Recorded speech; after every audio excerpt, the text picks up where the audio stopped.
చీకటితో వెలుగే చెప్పెను నేనున్నానని, ఓటమితో గెలుపే చెప్పెను నేనున్నానని. నేనున్నానని నీకే కాదని, నిన్నటి రాతని మార్చేస్తానని.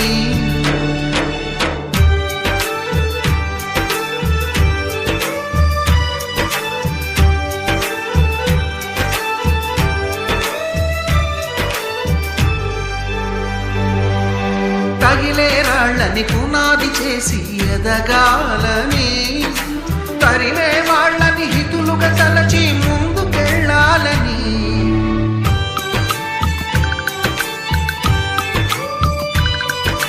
కన్నుల నీటిని కలల సాగుకై వాడుకోవాలని, కాచే నిప్పుని ప్రమిదగా మలచి కాంతి పంచాలని.